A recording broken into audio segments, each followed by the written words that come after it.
और हम घर में नहीं बोल सकते हैं कि मैक्सिमम वुमन से दैट घर में हम स्किप नहीं करना चाहते, बाद में ये 6-7 दिन हम पे भारी पड़ जाते हैं।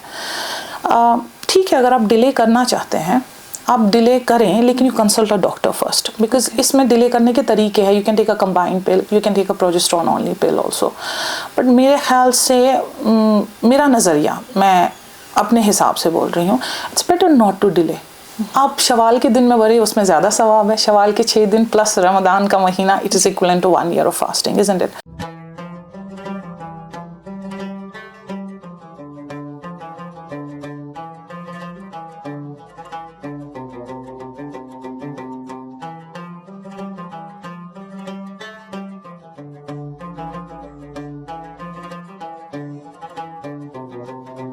कश्मीर लाइफ के खैबर आज की मुलाकात रमज़ान स्पेशल सीज़न में आप सब नाज़रीन का एक बार फिर से इस्तकबाल है। जैसा कि आप सब जानते हैं, इस सीज़न में हम बात कर रहे हैं कुछ ऐसे लोगों से जो हमें इस मुबारक महीने के मुतालिक कई अहम बातें बताते हैं। तो उसी के चलते आज हमारे साथ शामिल हुई हैं डॉक्टर बरखीर शबीर, जो कि कंसल्टेंट गायनकोलॉजिस्ट है eight Khyber medical hospital.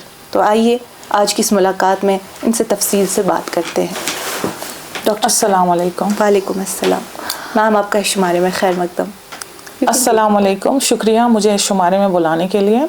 Ramzan मुबारक हम सब मुस्लिम उम्मा को। हम ये जो मुबारक महीना है रमज़ान का, तो सबसे पहले तो आप हमें ये बताएं कि इस मुबारक महीने में क्या कंसिडरेशंस है जो हमें ध्यान में रखना चाहिए, एंड इसके अपार्ट फ्रॉम दैट जो विमेन रिप्रोडक्टिव हेल्थ है उस पर क्या असर पड़ता है due to fasting? Ramadan it is a part of actually intermittent fasting, ठीक है।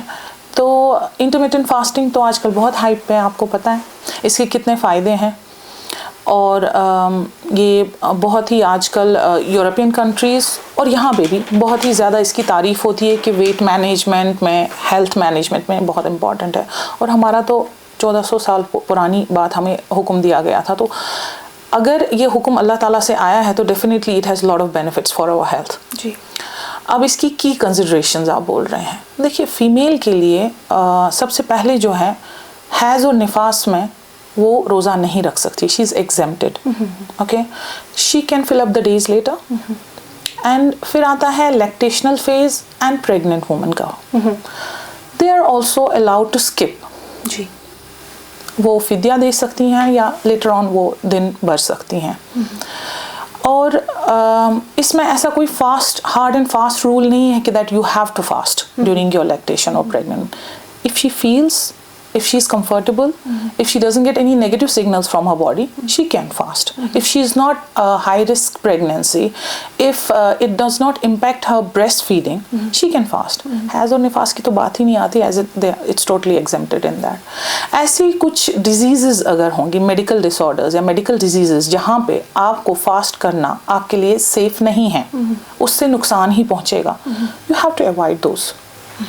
So these are actually the main things where a female has to fast and has to avoid fasting, right? और रहा इसका असर कि फीमेल ऑल ओवर हेल्थ और उसकी reproductive health पे क्या असर होता है, डेफिनेटली पॉजिटिव बेनिफिट्स हैं। देखिए फास्टिंग से ऑल ओवर फीमेल में वेट मैनेजमेंट होती है, ठीक है। इंसुलिन रेजिस्टेंस कम हो जाती है, जो कि वजह है बहुत सारी डिजीज़ के लिए, जैसे PCOS, डायबिटीज़, वेट गेन। इससे आपका रिप्रोडक्टिव हेल्थ इंप्रूव होता है, इससे आपका हार्ट के लिए बहुत अच्छा, it improves your heart health, it decreases your triglycerides, cholesterol, and it reduces the oxidative stress, and it helps in weight management also. तो इसके तो बेनिफिट्स ही हैं, एंड डेफिनेटली मुफीद है एक औरत के लिए फास्ट करना। मैम, जब हम फीमेल रिप्रोडक्टिव हेल्थ की बारे में बात करते हैं तो विद एज जो main thing that pops up is the menstrual cycles, the monthly cycles. तो अब टीनेज लड़कियां हैं या अडल्ट वुमेन हैं या जो भी जिनके भी फेज़ में लाइफ में ये फेज़ आता है, आफ्टर फास्टिंग जो ये आफ्टर साइकिल्स जो फास्टिंग करना चाहती हैं, वो अपनी एनर्जी कैसे मेंटेन कर सकती हैं, because you are quite drained after the cycles. तो उस बारे में हमें बताएं। देयर आर ऑल्सो गर्ल्स जो they use medication to delay the cycles. So is it also safe to use that? कि सबसे पहले if you're having your periods and after your periods you want to fast again, periods का एक phase होता है, पहले 2 दिन या 3 दिन बहुत हेवी ब्लीडिंग रहती है, फिर बाद में 3 दिन जो होती है स्पॉटिंग या हल्की ब्लीडिंग, सो वो 3 दिन actually you are regaining your lost energy of first 3 days. अल्लाह ताला ने निज़ाम रखा है। आप देखेंगे एक लड़की पीरियड से 1 दिन या 2 दिन पहले अपसेट भी होती है, मूड फ्लक्चुएशंस होते हैं, दूसरे जब पीरियड्स शुरू होते हैं उसके 2 दिन बाद ही she is happy. So actually वो फेज़ एक्चुअली उसका गुजर गया होता है, अब रहा एनर्जी रिगेन करने का सवाल। तो she can take a good diet during that, during whole Ramadan. Why only during periods? A female has to take iron supplements क्योंकि इसका blood loss होता ही है periods के दौरान, that affects her health, even mental health. तो she can take iron rich diet, she can take a complex carbohydrate diet, she can keep hydrated. So like this she can regain her energy deficit, what you want to say, that during periods जो होता है, and she can fast properly after that. If she wills. अब आपने दूसरा सवाल क्या किया? Medications. देखिए ऐसे बहुत सारे आते हैं पेशेंट्स कि I want to delay my periods during Ramadan. देखिए रमदान के रोज़ों के लिए पीरियड्स डिले करना इट्स योर पर्सनल चॉइस।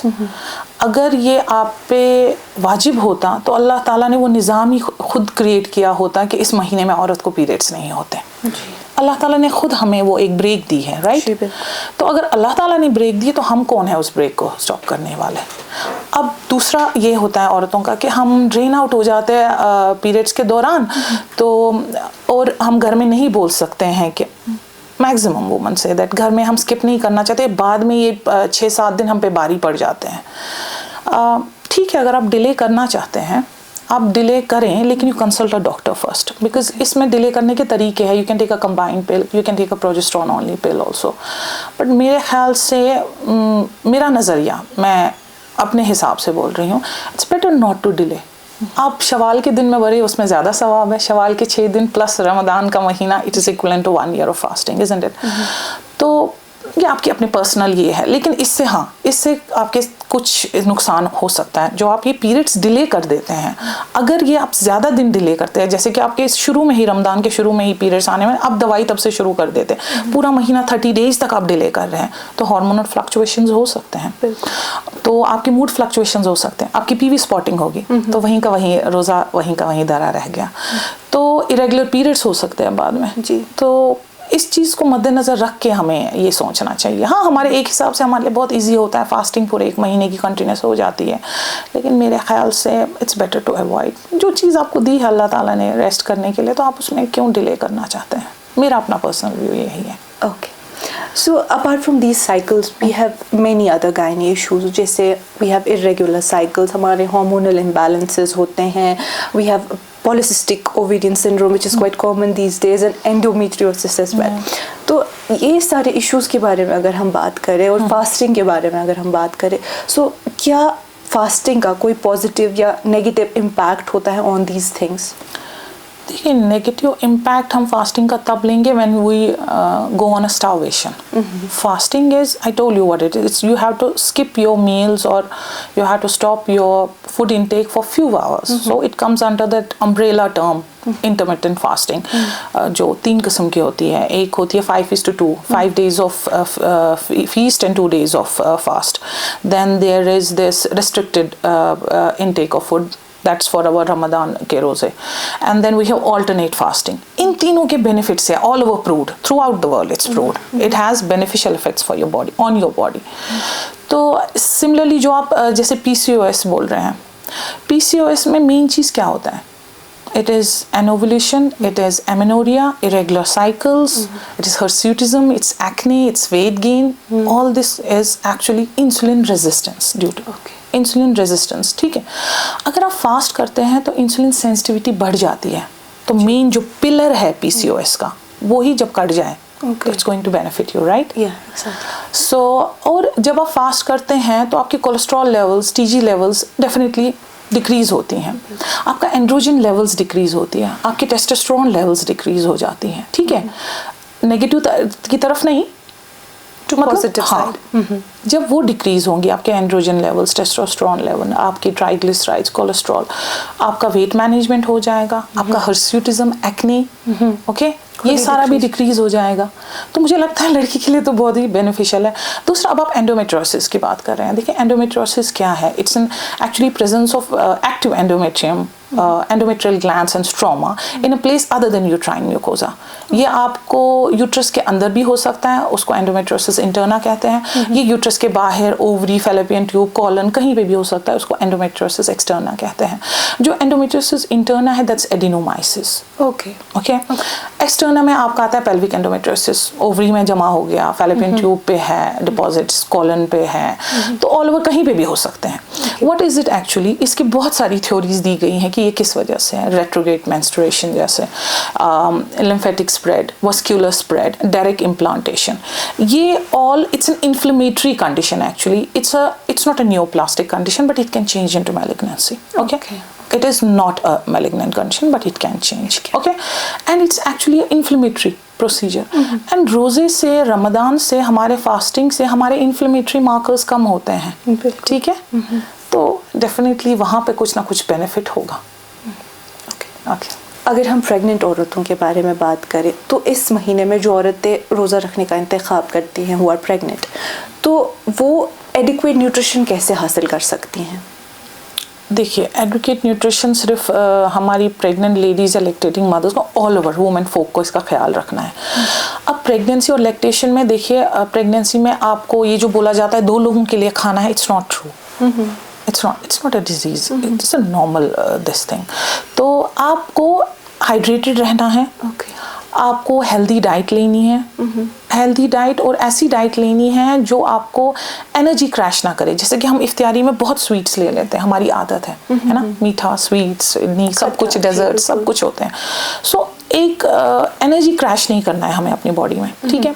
सहरी के वक्त you can take complex carbohydrates, you can take good proteins, good fats, you can keep yourself hydrated. इफ्तियारी में सेम आपको करना है। अब आप पूछेंगे मुझसे कि डाइट आप, है ना, नाम बताएं।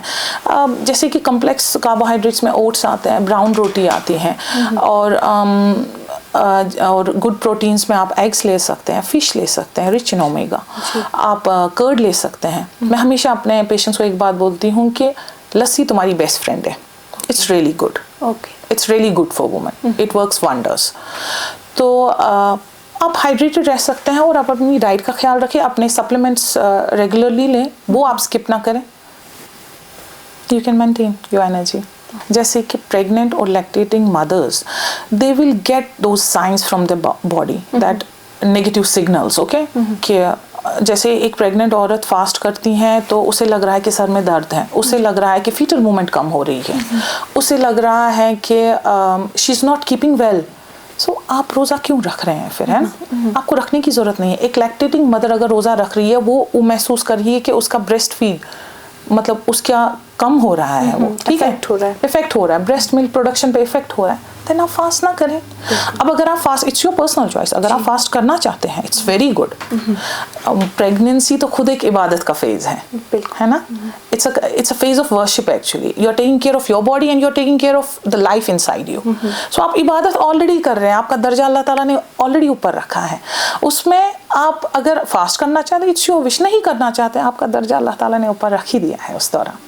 इस शुमारे के आखिर में बस एक सवाल पूछूंगी, आप क्या सजेस्ट करेंगी उन औरतों को जो due to some medical reasons fast नहीं कर पा रही हैं, रोज़ा नहीं रख पा रही हैं, and they feel guilty about it, so what do you want to say to them? Guilty feel करना अच्छी बात है, अल्लाह ताला उनको जज़ा देगा, लेकिन हम ज़कात कब देते हैं? जब हमारे पास माल होता है। रोज़ा आपकी सेहत की ज़कात है, जब सेहत ही नहीं है तो ज़कात किस चीज़ का, सही है ना। और ऐसा ये समझना कि शरई उज़र में खुद को गुनहगार समझना कि मैं रोज़ा नहीं रख पा रही हूँ, ये अक्लमंदी की बात नहीं है। अल्लाह ताला हमें जज हमारे इंटेंशन से करता है। Our deeds are important then only when the intentions are good, है ना जी। तो मुझे नहीं लगता है कि ये गिल्टी फील करना, मैंने आपको कहा ना, ये शायद अक्लमंदी की बात नहीं है, ये अल्लाह ताला की तरफ से आपको है। आप अंदर थोड़ा सा गिल्ट रखें, लेकिन उसके भी आपका सवाब है, उसके लिए भी आपका सवाब है कि आप गिल्ट फील कर रहे हैं, that you are feeling guilty that I am not able to fast, but इतना ज़्यादा नहीं। जैसे कि मैंने देखा है बहुत सारी औरतें ज़बरदस्ती फिर रोज़ा रखती हैं और बीमार पड़ जाती हैं। ये आपकी सेहत का ज़कात है, वही सोच के आप रोज़ा रखें या ना रखें। ठीक है ठीक।